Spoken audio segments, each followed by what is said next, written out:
Hi, this is Waking Up with Wisdom, and in today's video, we'll share a story about how Buddha explained his teachings to a father in a simple yet profound way. One day, a young man approached Buddha, seeking to understand his teachings in straightforward terms. Buddha, always ready to impart wisdom, asked the young man, "Do you have a son?" The young man replied, "Yes, I do." Buddha continued, "Does your brother have a son?" Again, the young man said, "Yes, he does." Buddha then asked, "Do your neighbors have sons?" "Yes, they do," answered the young man. "And what about people you do not know personally? Do they have sons?" "Yes, they do, Lord." Buddha then posed a thought-provoking question. "If your son were to die, how sad would you be?" The young man responded, "Venerable sir, I would be incredibly sad. I would feel as though my entire world had collapsed. I cannot imagine how I would cope."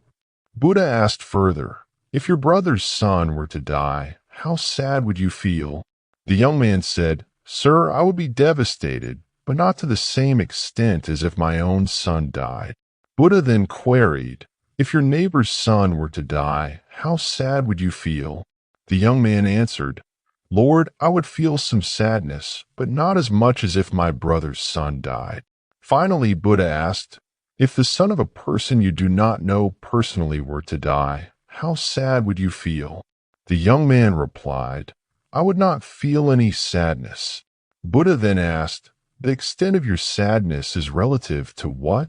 After contemplating for a moment, the young man replied, "Sir, the level of sadness is relative to how much I see the person as part of me or mine."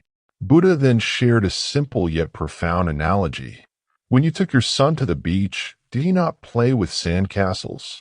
The young man nodded. "Yes, he did."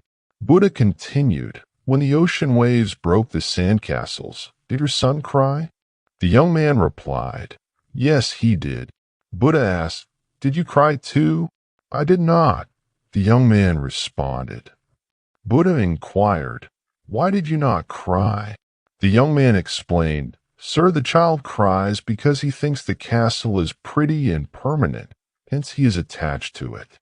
I knew the sand castle was not permanent, so I did not cry when the waves broke it down." Buddha continued with a deeper explanation. "Now imagine this. Your son plays with the sand castles every day. Each time the waves break them, he cries because he believes the sandcastles should last forever.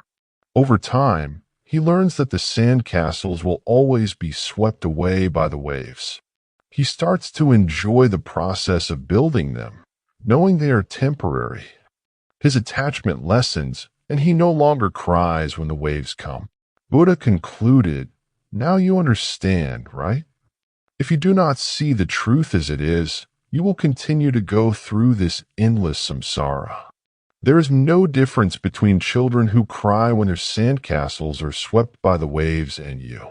We must understand the impermanence of everything around us. The more we cling to things, the more we suffer when they inevitably change or disappear. In life, the Buddha taught about non-attachment because nothing in this world is permanent. If you attach yourself to something or someone, you also have to endure the consequences once those things or people leave you.